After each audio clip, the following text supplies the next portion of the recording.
오늘 우리에게 허락된 말씀은 신약성경 요한복음 3장 5절부터 8절까지 말씀입니다. 신약성경 요한복음 3장 5절부터 8절까지 말씀 봉독해 드리겠습니다. 예수께서 대답하시되 진실로 진실로 네게 이르노니 사람이 물과 성령으로 나지 아니하면 하나님의 나라에 들어갈 수 없느니라. 육으로 난 것은 육이요 영으로 난 것은 영이니 내가 네게 거듭나야 하겠다는 말을 놀랍게 여기지 말라. 바람이 임의로 불매 네가 그 소리는 들어도 어디서 와서 어디로 가는지 알지 못하나니 성령으로 난 사람도 다 그러하니라. 아멘. 절망적 인간에게 빛으로 오신 하나님 아버지,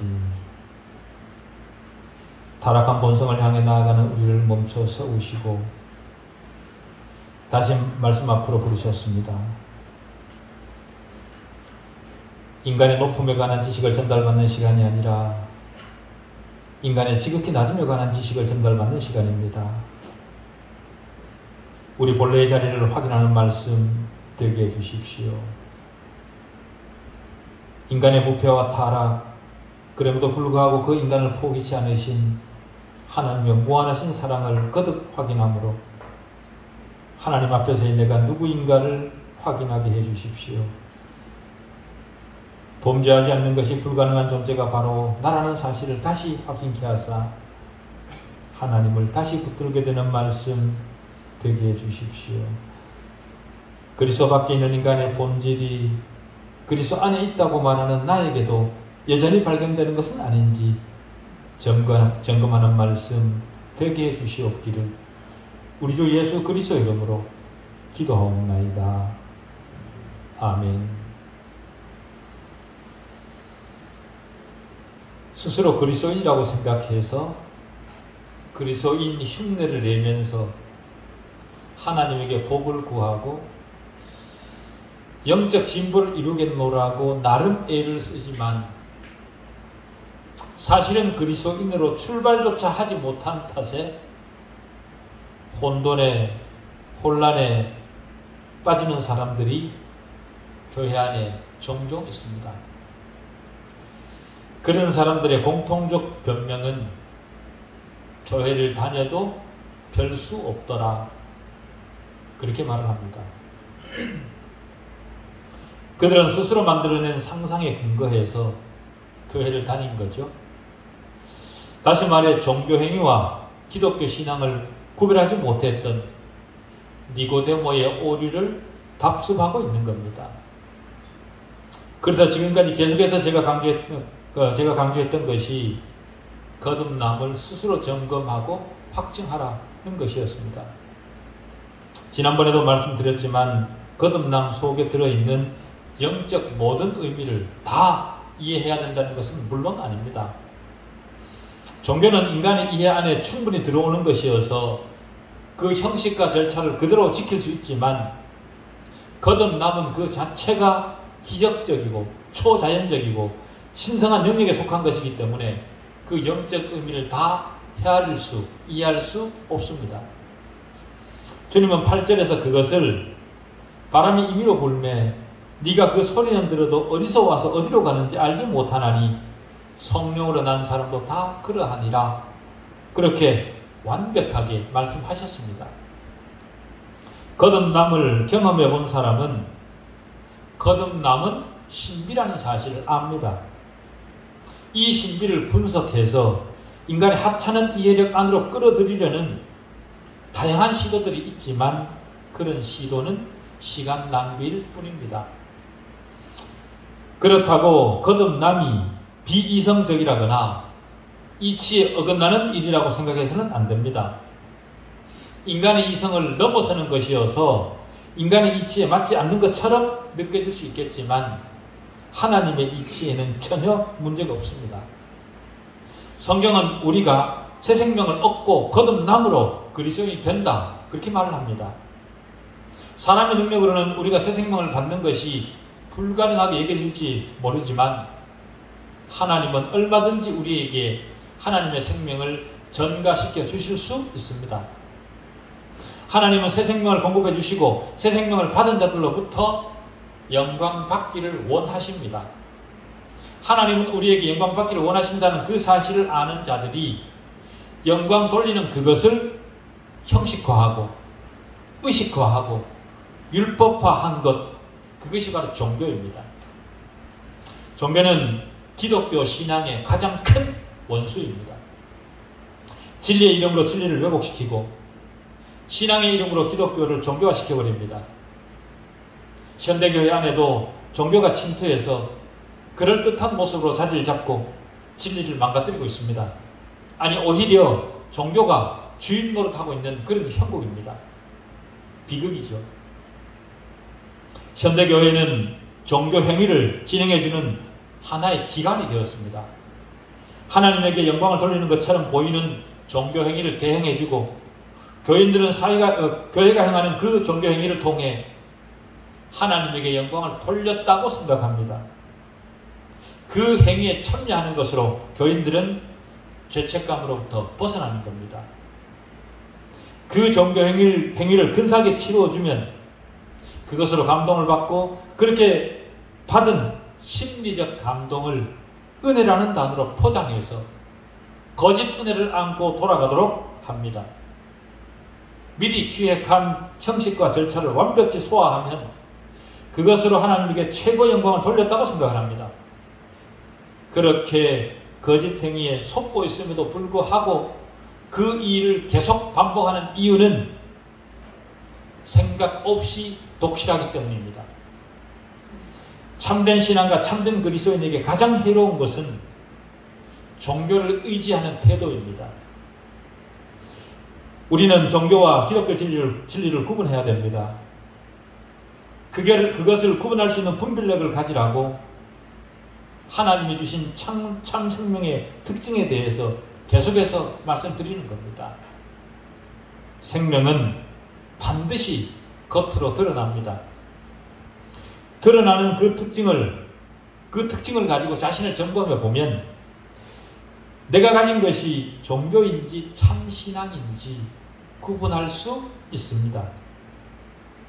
우리는 큰 틀을 통해 자신의 전반적 상태를 살펴보고 점점 더 세밀하게 자신을 살피고 점검해서 우리가 받은 예수 그리스도의 거룩한 생명과 종교를 명확히 구별해야 합니다. 그리스도인은 그리스도로부터 받은 생명의 씨를, 그 일부를 가진 자들입니다. 그 생명을 가진 사람은 세상에 대한 자신의 관점이 달라진 사실을 스스로 느끼고 확인하게 됩니다. 스스로 그 사실을 확인하지 못하는 사람은 자신의 거듭남을 다시 점검해 보아야 됩니다. 거듭난 사람은 전에는 그토록 유익했고 자랑이었던 것들이 이제는 쓰레기로 보입니다. 새 생명을 가진 사람도 최선을 다해 세상을 삽니다. 열심히 일을 합니다. 그러나 세상에 집착하거나 세상을 의지하지는 않습니다. 거듭나기 이전과는 세상이 다르게 보이기 때문에 그런 거죠. 그럼에도 불구하고 제 말이 무의미하게 들리거나 차이를 잘 모르겠는데 굳이 차이를 느껴야 된다라고 강요를 하는 것처럼 그렇게 들리는 사람은 자신의 거듭남을 다시 생각해 보아야 합니다. 거듭난 사람은 세상보다 하나님을 더 사랑합니다. 그래서 삼위 하나님을 더 알고 싶은 열망이 갈수록 더 커집니다. 그런 사람은 사망에서 옮겨 생명으로 들어간 사람들이죠. 누군가를 좋아하면 그 사람을 더 알고 싶고 더 같이 있고 싶고 더 같이 사랑을 나누고 싶은 것이 인지상정이듯이 영적 영역에서도 동일합니다. 하나님을 더 사랑한다는 말은 하나님을 인격적으로 알고 싶은 열망이 더 생긴다는 말입니다. 여기서 우리가 정확히 구별해서 인식해야 될 것은요, 하나님에 대해 객관적 지식을 더 많이 알고 싶어진다, 그런 말이 아니고요, 하나님 자신을, 하나님 자체를 알아야 된다라고 제가 말씀을 드리는 겁니다. 하나님에 대해 더 많이 아는 것, 그것은 독실한 종교인들이 추구하는 것입니다. 물론 하나님에 대한 객관적 지식도 중요하지만 그 지식을 통해 하나님을 개인적이고 인격적으로 더 많이 알아서 나의 하나님이라 그렇게 고백할 수 있어야 되고, 그 고백이 갈수록 점점 더 커져야 합니다. 그래서 종교와 기독교는 다르다, 그렇게 자주 말씀을 드리는 겁니다. 종교인이 되어서는 아무런 소용이 없습니다. 종교인은 여전히 거듭나지 못한 세상 사람에 불과합니다. 참 기독교와 철학도 완전히 다른 겁니다. 종교와 철학은 기독교의 가장 큰 원수입니다. 그럼에도 불구하고 현대교회는 더 종교적이고 더 철학적일수록 더 큰 인기를 얻습니다. 내가 상상하지 못했던 기발한 철학적 말을 들으면 온몸에 전율을 느끼고 그 전율을 곧 하나님의 은혜라 그렇게 포장을 합니다. 그렇지만 분별해야 됩니다. 하나님의 은혜가 우리에게 전율로, 우리에게 감동으로 다가오는 것은 사실이지만 우리에게 느껴지는 모든 감동이, 모든 전율이 하나님의 은혜인 것은 아닙니다. 거듭남이란 하나님의 자녀로 태어나서 하나님의 가족이 되는 문제이지, 삼자적 입장에서 하나님에 대해 많이 아는 것이 아닙니다. 하나님의 가족이 되는 것은 머리로 이해해서 얻는 지위가 아닙니다. 그렇다고 해서 영적 체험으로 얻어지는 것도 아닙니다. 오직 예수 그리스도를 믿음으로 되는 문제이죠. 그리스도를 믿는 믿음은 과학적이고 철학적 탐색을 통해 얻어지는 것이 아닙니다. 단순히 객관적 지식에 머무는 것이 아니라 하나님과 인격적 만남을 통해 영적으로 거듭나는 경험을 하는 그것으로 시작이 됩니다. 자신의 죄를 깊이 인식하고 그 죄에 대한 심각성과 그 죄를 해결하기 위한 간절함으로부터 출발을 합니다. 그것이 기독교 신앙입니다. 참된 신앙은 언제나 하나님과 나의 개인적이고 내적 만남으로 시작을 합니다. 그렇게 시작된 만남은 우리로 하나님이 어떤 분이시고 나에게 어떤 분이신가에 대해 더 많이 알고 더 알고 싶은 그런 열망으로 가득하도록 합니다. 그러나 니고데모는 하나님과의 영적 만남에 대해서는 무지했습니다. 형식과 절차와 절기를 더 정확히 지키는 그것이 하나님을 더 사랑하고 하나님께 더 큰 영광을 돌리는 것으로 생각을 했던 거죠. 성전과 성전 예배, 번제와 희생제사, 그리고 의식과 의례를 비롯한 모든 유대교적 전통을 가장 철저히 지키는 것, 그것이 하나님을 가장 영화롭게 하는 것이라고 착각을 했던 겁니다. 주님은 그런 것들이 다 쓸데없다, 그렇게 말씀하시는 분입니다. 거듭난 사람은 이 사실을 깨닫습니다. 종교적 형식과 절차로 영광받는 분이 아니라는 사실을 거듭난 사람들은 압니다. 원래 인간은 종교적 관심에 의존하기를 더 좋아합니다. 왜 그런가 하면 머리 쓰지 않아도 되고 형식과 절차만 따르면 되기 때문에 그런 걸 좋아하는 거죠. 종교적 활동을 했으면서 그것으로 자신은 신앙을 지켰다고 생각하는 것이 인간입니다. 니고데모와 거듭나기 전 사울을 생각해 보십시오. 그들은 참으로 자신이 믿는 종교를 위해 마음과 뜻과 힘을 다했습니다. 종교적 관심과 종교적 활동과 종교적 여러 가지 의무에 기대어 살았던 거죠. 그렇게 하는 것이 하나님에게 가장 영광을 돌리는 길이라 믿었습니다. 그러나 하나님은 종교를 원하시는 분이 아니라 하나님과의 관계를 원하시는 분입니다. 신앙의 본질을 이해하지 못하면 교회에도 마찬가지일 수밖에 없습니다. 조직과 친절한 서비스를 제공하는 거대한 기관으로 변질되기 쉽습니다. 실제로 그런 모습들이 교회 안에 많이 나타나고 있죠. 교인들이 해야 될 일을 알려주고 그것을 따라 이런저런 행사를 치르고 조직의 일원으로 주어진 책임을 잘 감당하는 것으로 충분히 너는 네 할 일 다 했다 라는 식으로 그것을 묵시적으로 가르칩니다. 절기가 돌아오면 어떻게 행동하고 기간과 형식을 정해 특별기도와 금식을 하도록 요청하고 절기를 따라 무엇은 먹어도 되고 무엇은 먹으면 안 되는지 어떤 죄를 고백해야 되는지 그 기준을 정해 지침을 내립니다. 그리고 교인들은 교회가 내려준 지침을 얼마나 잘 수행했냐를 기준으로 자신의 믿음의 척도를 계산합니다. 새로운 율법을 만들어서 신앙이란 이름으로 포장을 했지만 성경에서는 그 근거를 찾을 수 없는 새로운 종교 체제를 만들어가는 겁니다. 그렇게 하는 것은. 그런 것은 다 외적인 것에 불과한 거죠. 하나님은 그런 행위에 전혀 관심이 없으십니다.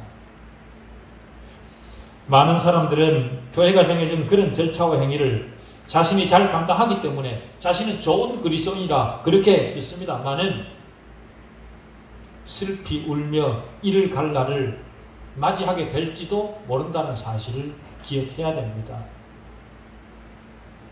종교적 활동과 관심과 의무가 우리를 그리스도인으로 만들어주는 것 아닙니다.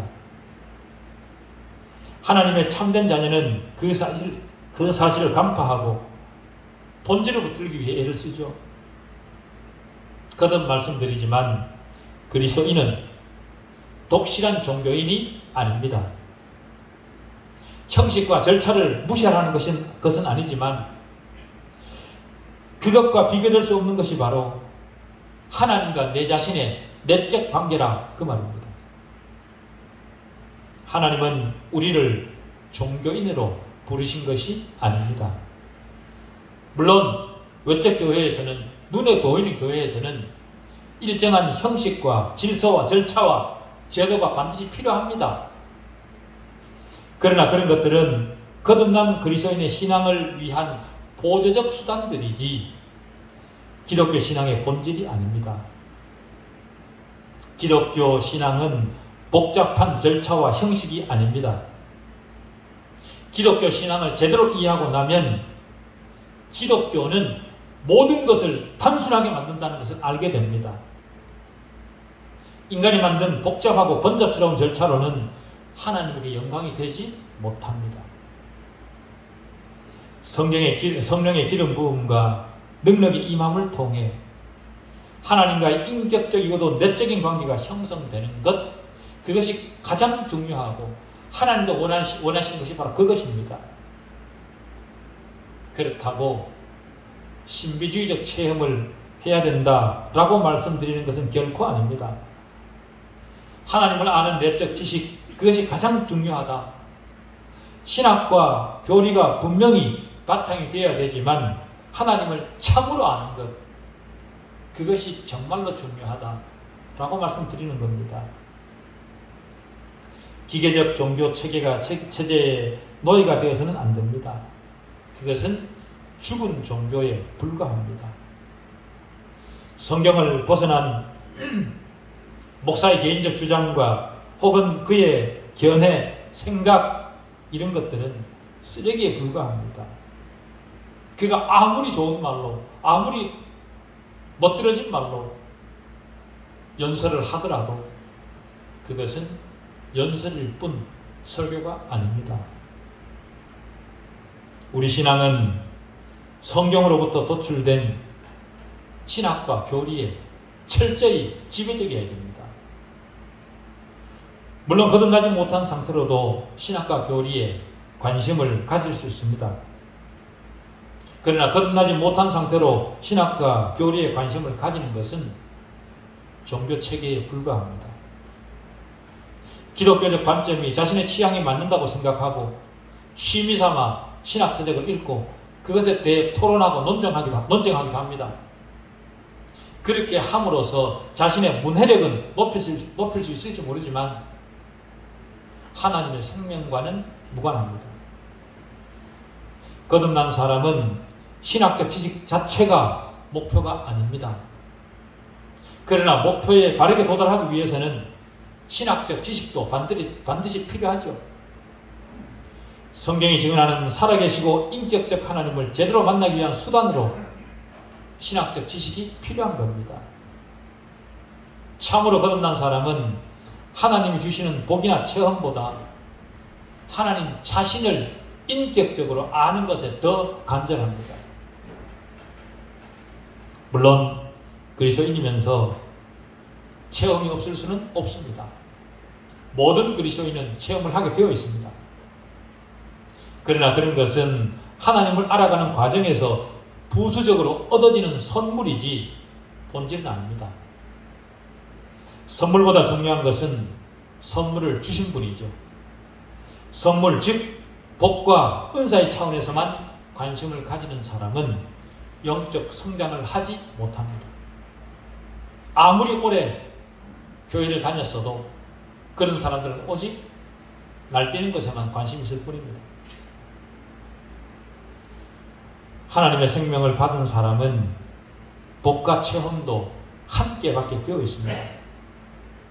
그렇지만 순서를 뒤집어서 하나님을 아는 지식보다 복과 체험을 강조하는 것은 완전히 잘못입니다.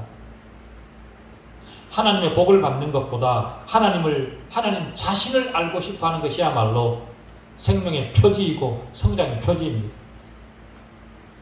욥은 뭐라고 고백을 했냐면 그가 나를 죽이실지라도 나는 그를 의뢰하리니. 왜 그런 의뢰를 이런 고백을 했겠습니까? 내게 하나님이 누구신지를 정확히 알았기 때문에 그런 고백을 할 수 있었던 겁니다. 요한복음 17장 3절은 명백히 밝히기를 영생은 곧 유일하신 참 하나님과 그가 보내신 자 예수 그리스도를 아는 것이니이다. 그렇게 했습니다. 거듭난 자는 영생을 얻은 자입니다. 단순히 영원히 사는 것이 아니라 하나님을 아는 거죠. 하나님에 대해 아는 것이 아니라 하나님과 인격적이고도 직접적 의미에서 안다. 그 말입니다. 하나님에 대한 지식은 책과 성경에서도 얻을 수 있고요. 자연과 피조세계를 통해서도 알 수 있습니다. 그러나 나에게 생명을 주신 궁극적 하나님을 직접적으로 아는 것은 인격적으로 아는 문제입니다. 바로 이 사실이 종교와 기독교의 차이점입니다. 종교는 하나님에 대해 객관적으로 아는 겁니다. 그러나 기독교는 실제로 하나님과 내가 인격적으로 교통하며 교류하는 겁니다. 하나님의 임재를 실제로 인식하는 것이죠. 하나님이 지금 나를 내려다보시며 내 말을 듣고 계심을 실제로 아는 겁니다. 성경 그런 이야기로 가득하죠. 예를 들면 에녹이 하나님과 동행하더니 그렇게 말을 했고, 아브라함은 하나님의 벗이라 그렇게 칭함을 받았다 그렇게 말을 했고요. 형을 피해 도망하던 야곱이 지치고 피곤해서 돌베개를 베고 잠이 들었을 때 하나님은 그를 다루기 시작을 하셨음도 우리는 잘 압니다. 바로 그렇게 하나님을 아는 거죠. 모세도 불타는 떡이나무 앞에서 첫 체험을 한 이후에 수많은 체험을 하며 이스라엘 백성들의 광야길을 인도했습니다. 시편 63편을 읽어보십시오. 거기서 다윗을 우리가 만나게 되는데 아들 압살롬을 피해 목숨을 구하고자 예루살렘을 탈출해야 했던 그 비참한 상황에서도 뭐라고 고백하냐 하면 하나님이여 주는 나의 하나님이십니다. 그렇게 고백을 합니다. 그러면서 다윗은 내 영혼이 주를 갈망하며 내 육체가 주를 앙고하나이다. 그렇게 신음을 했습니다. 바로 그런 관계가 되어야 된다는 거죠. 우리가 하나님을 그렇게 만나야 됩니다. 우리가 교회에 오는 이유는 하나님을 만나기 위해서입니다. 하나님은 성소에서 하나님의 백성을 만나 주시겠다 약속하셨습니다.